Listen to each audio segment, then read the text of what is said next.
King Valorian stood before the massive holographic display in his throne room, his crystalline crown catching the light of 1,000 digital stars.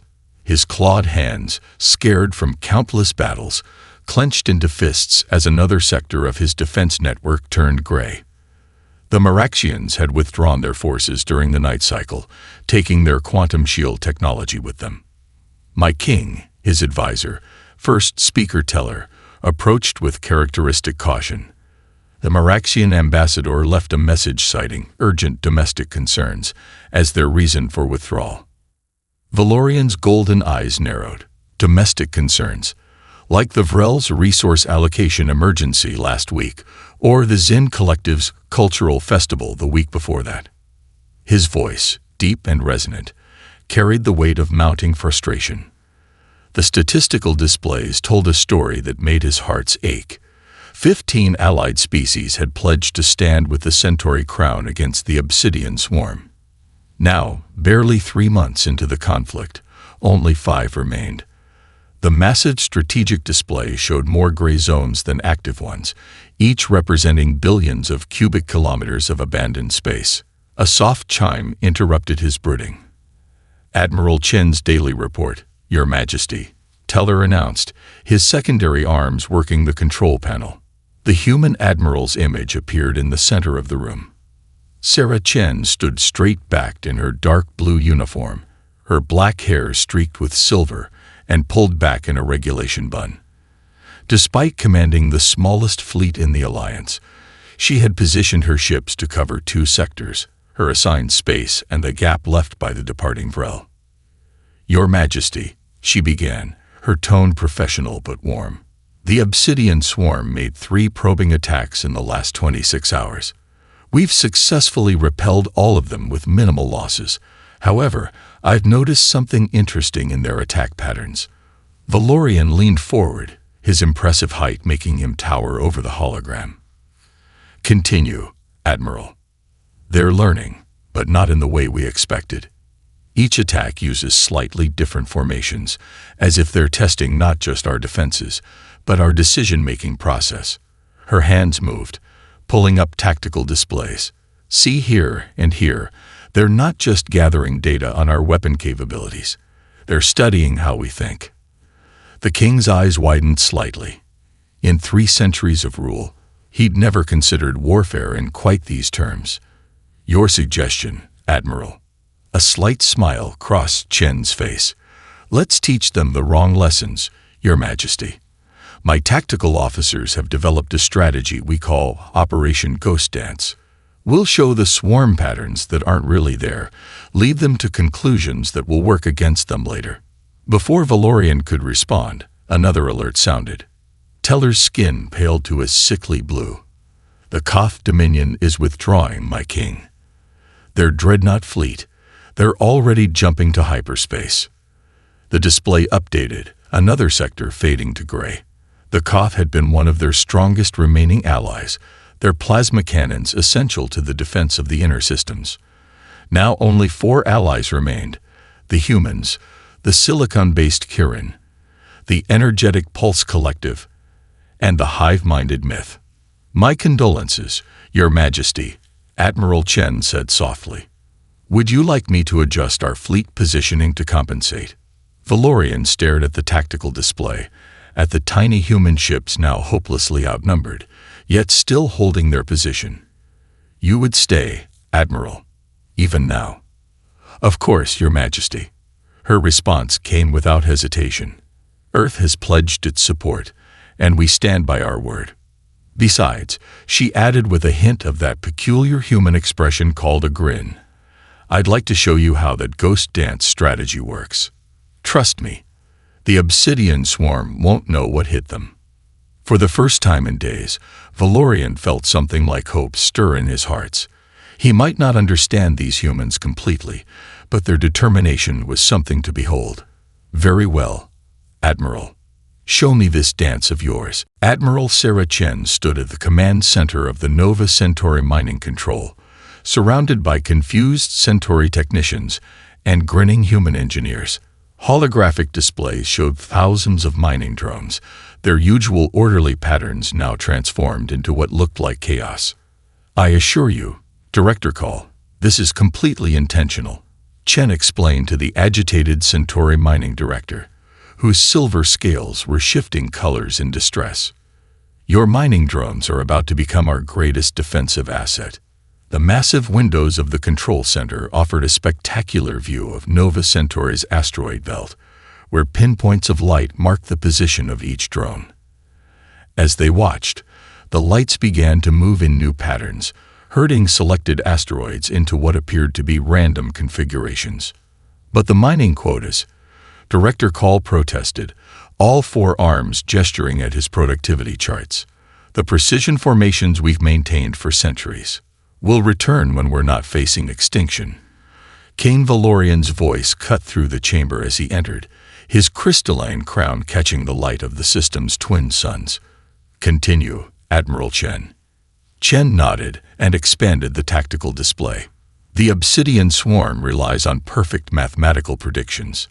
Their entire battle strategy is built on calculating every possible outcome. But what happens when we introduce controlled chaos into their equations?" She gestured, and the display shifted to show the approaching swarm fleet. Millions of crystalline ships moved in perfect geometric patterns, their formations maintaining spacing down to the millimeter. "They're beautiful, in their way. But beauty can become a weakness." The mining drones continued their work, but now they were creating an ever-shifting maze of asteroids. Some rocks were pulled into new orbits, others were split into smaller pieces, all moving in patterns that looked random, but followed a complex underlying logic that only the human tactical computers could fully track. "The swarm will have to choose," Chen continued, her eyes gleaming. "Either they slow down to recalculate every possible trajectory, or they risk collision. Either way, we gain something precious: time." King Valorian watched as the first waves of the swarm encountered the outer edge of their newly created asteroid field. The perfect formations began to waver as ships adjusted their courses. "Time for what, Admiral?" Chen smiled and brought up another display, showing human engineers working deep within the asteroid belt. "Time for this, Your Majesty. We're not just moving the asteroids, we're installing surprises inside them." The display zoomed in on an engineer team fitting what looked like crude propulsion units into a hollow asteroid. Another team was installing electromagnetic pulse generators in a cluster of smaller rocks. A third group was seeding mineral-rich fragments with reactive compounds. "Your mining drones don't just move asteroids," Chen explained. "They can cut them, shape them, and hide our little presence inside them. When the swarm commits to a path through our deadly dance floor, we'll give them a performance they won't forget." A junior human officer rushed up with a datapad. "Admiral, the Pulse Collective and the Myth, they're leaving.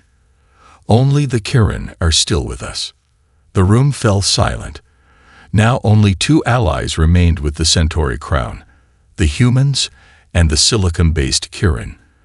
Against the massive obsidian swarm, it seemed like madness to continue. King Valorian turned to Chen, expecting to see despair. Instead, he found her studying the tactical display with intense concentration. "Admiral, actually, this might work better with fewer variables to track," she said, her fingers dancing over the controls. "The swarm will expect us to retreat now. Their algorithms will predict a 99.98% probability of withdrawal." Which means, she looked up at Valorian with that peculiar human expression he was beginning to recognize as determination. "They won't be prepared for what happens when we advance instead." The Joint Command Center hummed with activity even during the night cycle. Marcus Wong sat cross-legged on the floor, his engineer's uniform slightly rumpled, as he carefully placed carved pieces on a checkered board. Across from him, King Valorian had somehow managed to fold his towering frame into a similarly relaxed position, his crystalline crown set aside for the moment. "Check," Marcus said, moving his knight into position. "But watch out for my queen. She's got your back line threatened." Valorian studied the board with the same intensity he usually reserved for battle plans. "This game, It teaches multiple levels of strategy. Like the stellar prophecy games of my youth, he moved his bishop, protecting his king while simultaneously creating a new threat. Though we used crystalline orbs that changed color based on gravitational predictions, a small crowd had gathered around them.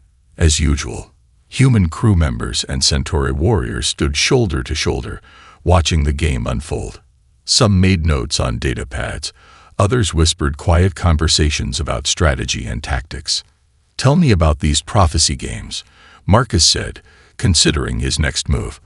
Above them, the holographic display showed the ever-shifting asteroid field keeping the obsidian swarm at bay.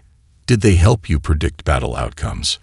Valorian's golden eyes took on a distant look. "They taught us to see patterns in chaos." Each crystal sphere represented a star system, its color showing the flow of resources, troops, and influence. A master player could read decades of potential futures in a single game. Marcus moved his rook, springing a trap he'd set up 3 moves ago. Like reading a chess position 6 moves ahead. Different scale, same principle. A young Centauri warrior stepped forward, her scales shifting to a curious blue-green. "But how does this human game predict the future?" "It doesn't," Marcus smiled. "It teaches us to make the future we want, even when the odds are against us." He gestured to the board. Every piece has strict rules about how it moves, but the combinations are endless. Like now, I got a strong position, but the king here has 3 different ways to turn it around if he sees them. Valorian leaned forward, his claws hovering over different pieces as he calculated possibilities. The watching crowd grew larger, with off-duty personnel from both species drifting in to observe. Someone had brought Centauri stimulant drinks and human coffee, passing them around as the game continued. "Found it," Valorian announced, moving his queen in an unexpected direction. "What humans call a fork position, yes." Marcus grinned. "Perfect execution, Your Majesty. I'll lose either my rook or my bishop next turn." He studied the board again, then froze. Something in the pattern of pieces triggered a memory, a flash of insight about movement and prediction. "Your Majesty," he said slowly, "those prophecy games of yours, did they account for deliberate manipulation? Could someone alter the crystal spheres to show false futures?" Valorian's scales shifted to a sharp silver of surprise. "The crystals respond to natural gravitational fields. They cannot be." He stopped, seeing where Marcus was going. "But the swarm doesn't use natural gravity, do they? Their ships generate artificial fields." Marcus was already pulling up data on his pad, his fingers flying over the display. "And if they'd been doing it long enough, subtly enough, they could make your allies see patterns that weren't really there. Patterns that would lead them to specific conclusions."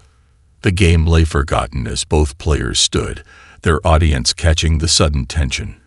Above them, a holographic display continued its dance of asteroids and starships, but now Marcus saw it with new eyes. The swarm's movements weren't just attacks.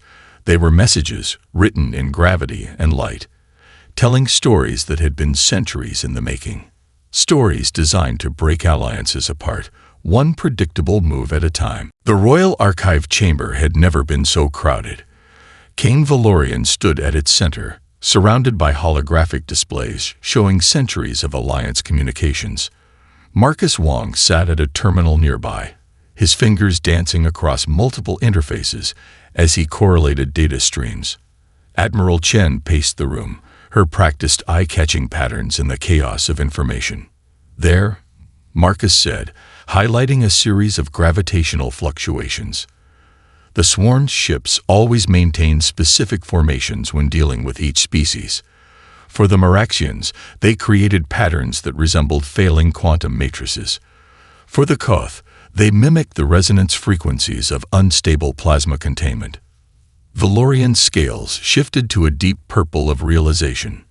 Messages hidden in plain sight, speaking to each species' deepest fears. Exactly. Chen stopped pacing to study a particular display. The Meraxians' quantum shielding technology is their pride and greatest achievement. Show them evidence that it might fail catastrophically, and they'll retreat to protect their core worlds. Marcus finished. The swarm didn't just study our tactics, they studied our cultures. Every species except humans, Valorian said softly. Because you arrived too recently. They had no time to learn your patterns, your fears. Marcus pulled up another display, this one showing Earth's first contact with the galactic community, barely 15 years ago. We were an unknown variable in their equations. They couldn't predict our responses because they didn't have centuries of data to work with. Admiral Chen smiled grimly. And humans tend to be unpredictable even when you do know as well. She gestured to a tactical display showing the asteroid field defense network. Who would have thought to turn mining drones into a weapon? A junior human analyst rushed into the chamber, her face flushed with excitement. Admiral, Engineer Wong, we found something in the Kirin communications. The swarm is trying to manipulate them too, but the Kirin are silicon-based life forms, Marcus said, understanding dawning. They process information fundamentally differently than organic species.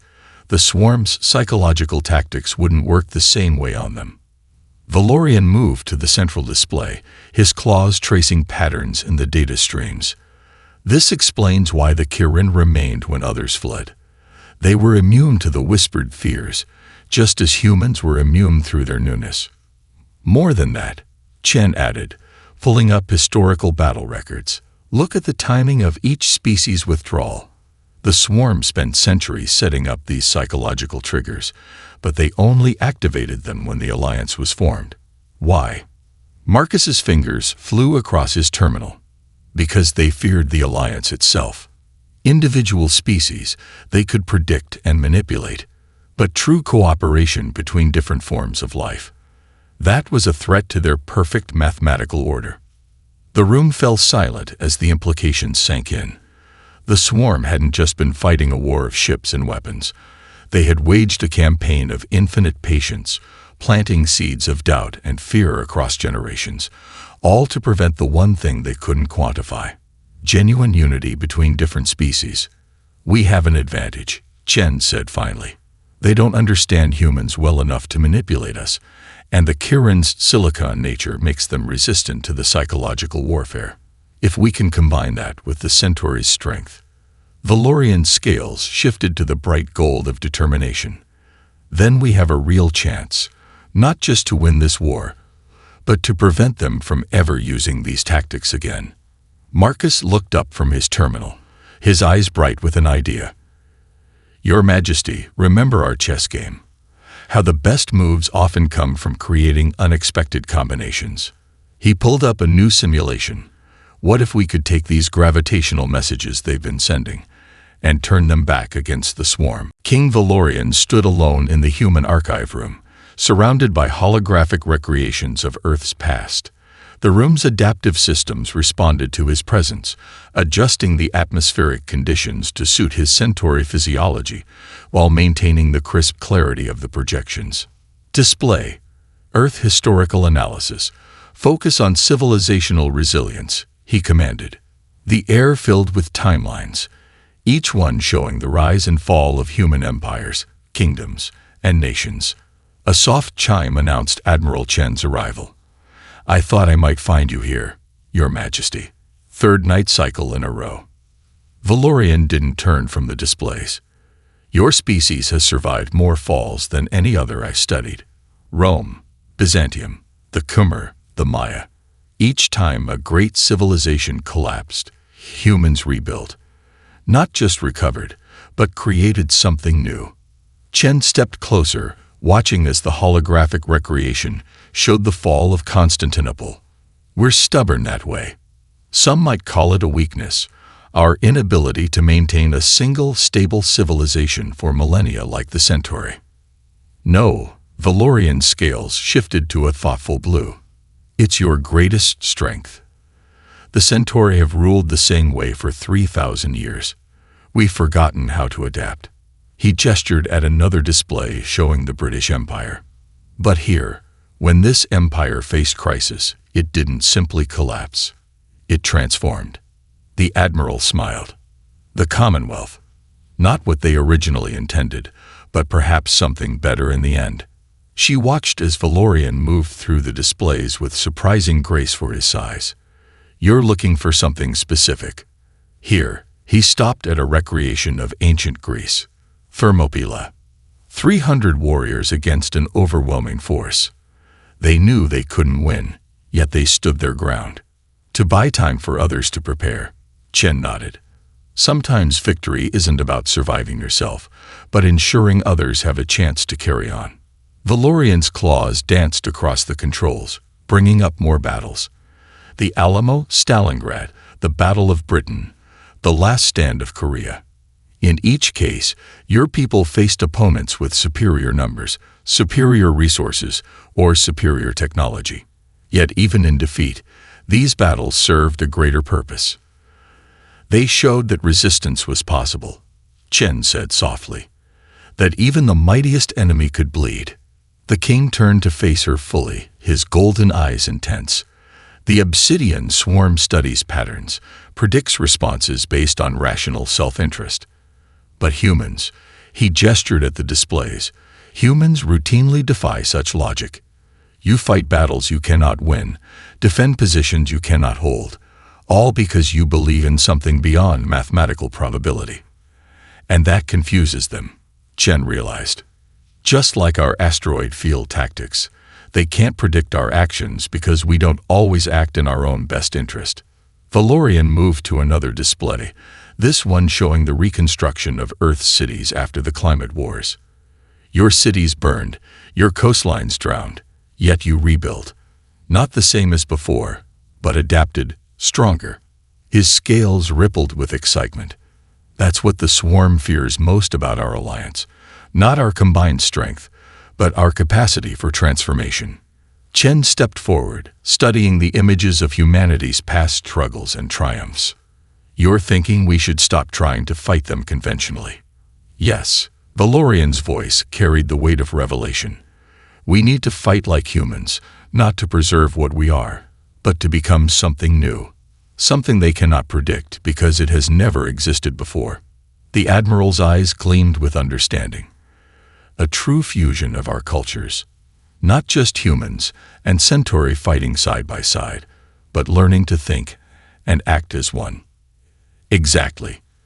Valorian turned back to the displays, his scales now shimmering with determination. Show me more of these battles, Admiral. Not the victories.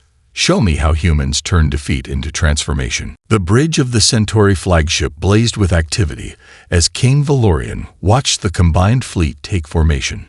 Human vessels darted between the larger Centauri warships like schools of fish among whales, while crystalline Kirin ships sparkled at the fleet's edges. Operation Stormbreaker, Phase 1 initiating.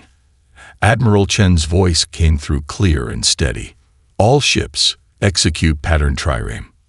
Valorian watched in fascination as the human ships began moving in ancient naval formations, adapted for three-dimensional space. They flowed like water around his capital ships, creating ever-changing defensive screens that confounded the swarm's targeting systems. Remarkable.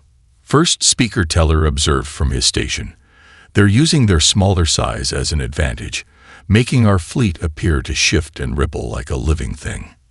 Marcus Wong's voice crackled over the tactical channel. Gravitational sensors detecting swarm response.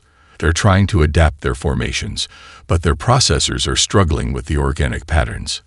On the main display, the obsidian swarm's perfect geometric formations began to show signs of strain. Their crystalline ships, each one a marvel of mathematical precision, attempted to compensate for the unpredictable movements of the Allied fleet. Now, Valorian commanded, his scales gleaming with anticipation. Launch the chorus. Throughout the asteroid field, hundreds of modified mining drones activated simultaneously. Each one began emitting carefully calculated gravitational pulses, speaking to the swarm in their own language. But instead of whispered fears, these pulses told stories of confusion, uncertainty, and chaos. They're responding, Marcus reported excitedly. The gravitational patterns we extracted from their historical manipulations, they're trying to process them all at once. Chen's voice carried a note of fierce satisfaction. Pattern Solemnis, all ships. Show them what happens when you combine human inspiration with Centauri power. The human ships suddenly scattered, revealing lines of Centauri dreadnoughts with weapons charge. Before the swarm could reposition, the massive vessels opened fire. Streams of plasma cut through space, their trajectories calculated to drive the enemy into carefully prepared kill zones. Kirin squadrons, execute your attack run, Chen ordered. The silicon-based allies moved with perfect precision, their crystalline ships nearly identical to the swarm's own vessels. In the chaos of battle, the swarm's targeting systems couldn't distinguish friend from foe fast enough. Valorian felt his heart surge as he watched the battle unfold. Every aspect of the attack represented the fusion of their cultures. Human unpredictability, Centauri power, and Kirin deception, all working in harmony. "My king," Teller called out, his voice urgent. The swarm's central processing node is showing signs of stress. Their network coherence is dropping. "That's our opening," Chen announced. "All ships prepare for pattern thermopylae. This is what we've trained for." The combined fleet began moving into a new formation, one that appeared to leave their flanks exposed. The swarm, their algorithms detecting an apparent weakness, took the bait. Their ships surged forward, seeking to exploit the gap. "They never did understand that battle," Valorian said softly, remembering his studies in the archive room. "They see only the tactical defeat, not the strategic victory." As the swarm committed to their attack, the trap was sprung. The seemingly random arrangement of asteroids suddenly made sense. They formed a massive funnel, herding the enemy into a killing ground of the Allies' choosing. "All ships, execute final movement," Chen commanded. "Show them how humanity turns the tide." The fleet moved as one, human ingenuity and Centauri might flowing together in a dance of destruction. And at the heart of the formation, Admiral Chen's flagship led the charge toward the swarm's vulnerable central node, carrying with it humanity's greatest gift to their allies, the absolute refusal to accept defeat as final. The command bridge of the Centauri flagship fell silent as Admiral Chen's next words came through the communications array. "Request permission to execute Operation Starfall, Your Majesty." King Valorian's scales shifted through a rainbow of emotions: denial, understanding, and finally, a deep shade of sorrow. "Admiral, there must be another way. The math doesn't lie." Chen's hologram smiled gently. Marcus confirmed it 3 times. "The only way to destabilize their central node is from within their defensive envelope. The single ship, moving fast enough, hitting just the right spot. Then send an unmanned vessel," Valorian insisted, his claws leaving marks on his command chair. "We have drones, automated systems, which the swarm would detect and neutralize instantly." Chen interrupted softly. "It needs to be a crewed ship, making micro-adjustments in real time. And it needs to be my ship. The swarm has already learned to predict the movements of our other vessels." Marcus Wong's voice broke in from his engineering station. "Sarah, please, let me try one more simulation. Maybe if we recalculate the approach vector." "Marcus." Chen's voice carried all the warmth of a mentor speaking to a cherished student. "Sometimes the best move isn't the one that lets you win the game. Sometimes it's the one that lets others keep playing." Valorian stood, his impressive height casting a shadow across the bridge. "You knew this would be necessary. From the first moment you proposed Operation Stormbreaker, you knew it would end this way." "I suspected," Chen admitted. "The swarm thinks in absolutes, in perfect patterns. The one thing they can't process is genuine sacrifice. Action taken knowing it will result in certain loss. It breaks their mathematical models." The tactical display showed the battle continuing to rage. The combined fleet's unusual tactics had thrown the swarm into disarray, but their central node remained protected behind layers of impenetrable defenses, impenetrable to any standard attack. "Your Majesty," Chen continued, her voice steady. I need you to understand something. Humans don't sacrifice themselves because we think it's noble or glorious.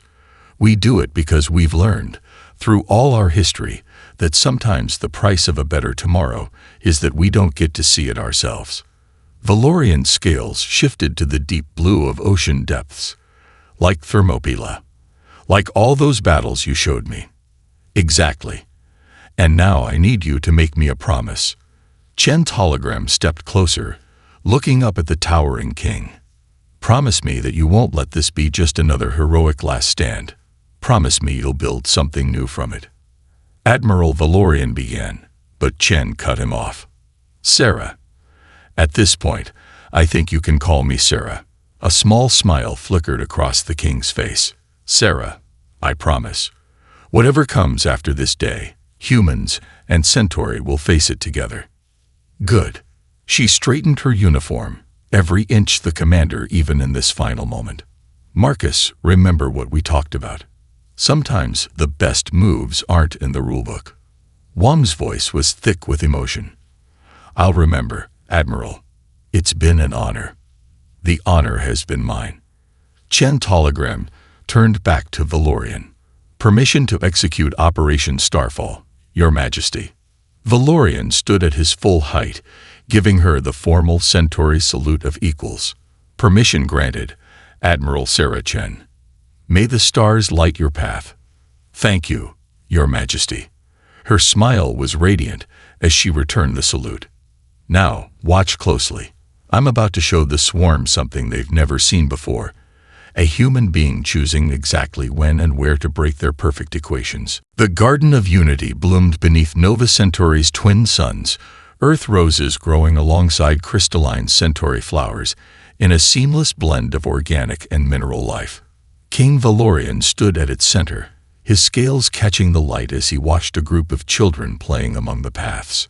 Two young ones in particular caught his attention.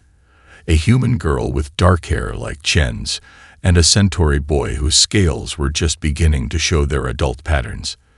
They sat cross-legged before a chessboard, while nearby, other children gathered around a set of prophecy crystals. They're learning both games now, Marcus Wong said, approaching from behind. His hair had grown streaked with silver, matching the medals on his diplomatic uniform. The human children are particularly fascinated by the prophecy crystals.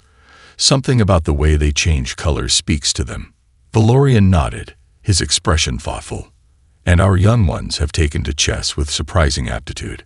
Perhaps because they no longer feel bound by traditional patterns of thought. Above them, the sky shimmered with the protective network that now surrounded Nova Centauri. A perfect fusion of human ingenuity and Centauri technology.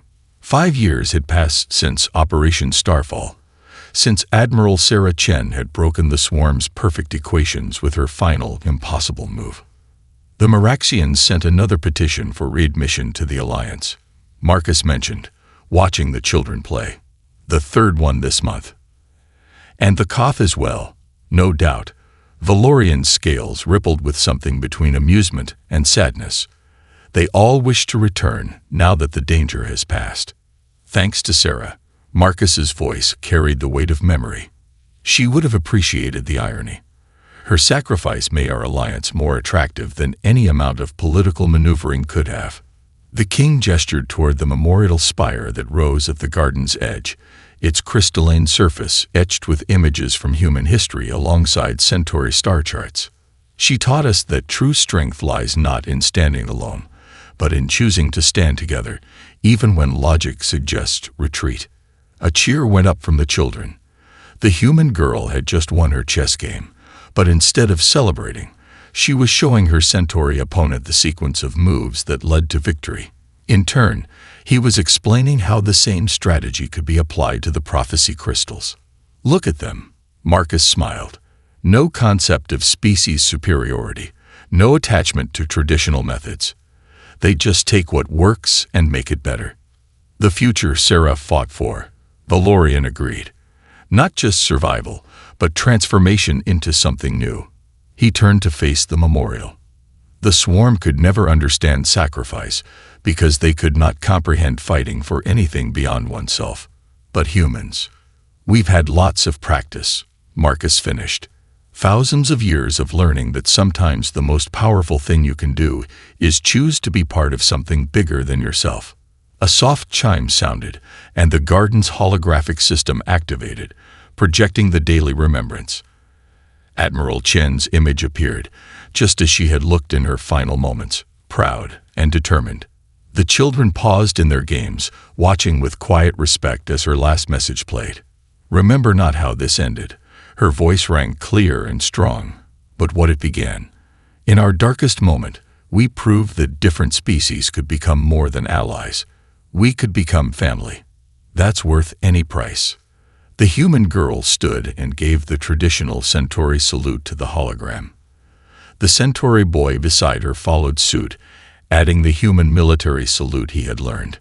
Around them, other children, human, Centauri, and now even a few Kirin, did the same. Valorian watched them, his scales shimmering with pride and hope. She was right, you know, about everything. She usually was, Marcus agreed. And thanks to her, we got forever to prove it. Above them, the twin suns of Nova Centauri painted the sky in shades of gold and purple, while below, the next generation continued their games, weaving new patterns from the threads of both their cultures.